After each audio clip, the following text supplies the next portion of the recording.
Hey, welcome to Sing and Cook on Sanjeev Kapoor's Khazana. Guess what I've got here for you?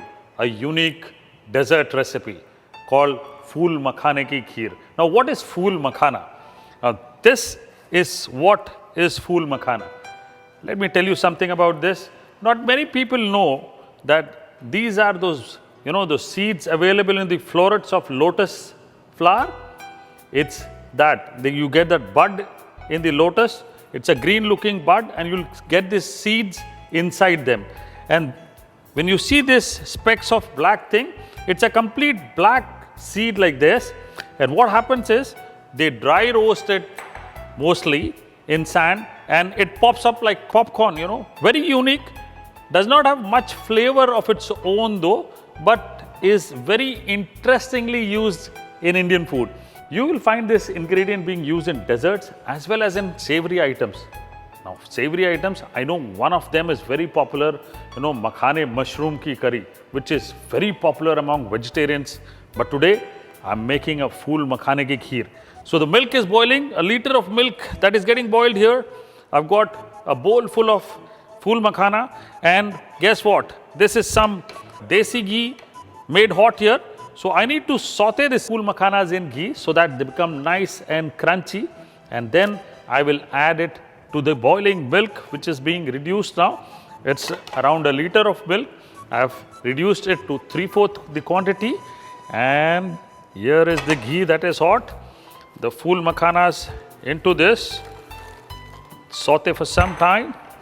People deep fry this also. Now the most important thing about lotus, not many people know that the lotus stem, the lotus buds are all used in Indian food, and especially the lotus stem, you make some beautiful dishes out of it. Mostly used in Kashmiri food, and of course this one also mostly done in Kashmiri food, but now very popular among vegetarians all over the country. So the makhana is now getting sauteed. I don't want this makhana to be colored. I just want that slight crunch to come in. Many people, after shallow frying this, grind it to a coarse powder and then add to the milk. But I don't like to do the same because I like them whole inside the milk. You get a great texture, and as they become soft, it's really yummy to eat. So this is almost done. I get the flavor nice and fried inside this straight away, and let it get cooked. Now I'll have a watchful eye on this milk and the makhana also, and in the meanwhile let me saute some nuts that I've got here. 1 tablespoon of ghee in this, clarified butter. When you make desserts, you generally use ghee in Indian food. Don't prefer refined oil because the flavor that you get from ghee is just awesome. As I told you, you need to have a watchful eye here also. Now this is nice, getting boiled, getting soft. You see this? It's getting softer also, and it'll break off its own. I've got some nuts, almonds, cashew nuts, pistachios, all into this. Let me just saute them. Nuts are also very healthy, but in limited quantity if you consume them every day. Not really in a large quantity, in limited quantity. And of course, nuts to any desserts, whether it's Indian food or Western food or any food from all over the world, it's just yummy, It gets that crunchy texture to any dessert. So this is what these nuts would do. And let me take out this nuts, lightly brown now. You get that beautiful flavor of nuts that are lightly brown. Nuts out from this. Almonds with the skin, I've not blanched them as you see. Then some raisins into this, saute the raisins. Now what we do next is take a knife and just chop the nuts roughly. I'll not cut the nuts fine because I want you to get the feel of nuts in this kheer. And let's check this also. Wow, look at this, nice. Keep reducing the milk until nice and thick. The raisins are also brown now. Out of this pan. Remove this. Now to the makhana kheer, a pinch of green cardamom powder, good flavor, some saffron, soaked in rose water and sugar. If you want it sweeter, you add more. I'm adding 3 tablespoons of sugar into the makhane ki kheer. And let's keep cooking this until it is nice and thick. Not very thick though, but let's keep cooking till the milk is reduced. Many chefs in India also at this point of time add mawa to make it thicker, so that it gets cooked faster. It's only enriching the milk.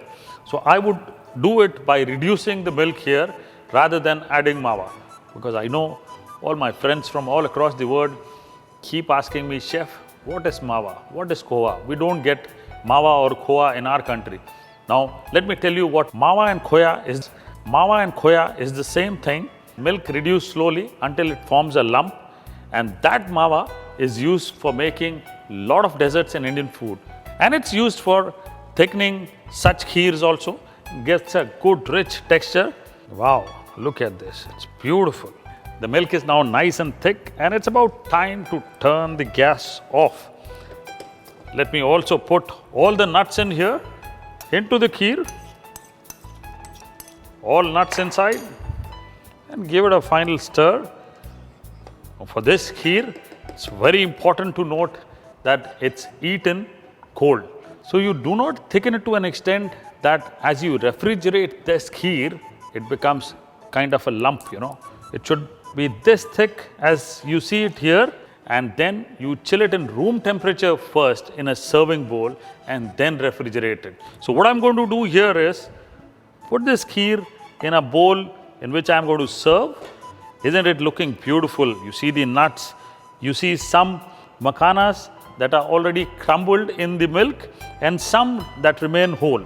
And that's why I like not to crush the makhanas, because as you cook the makhanas in the milk, they automatically, kind of melt with the milk or get crumbled as they are cooked with the milk. And some of them remain whole.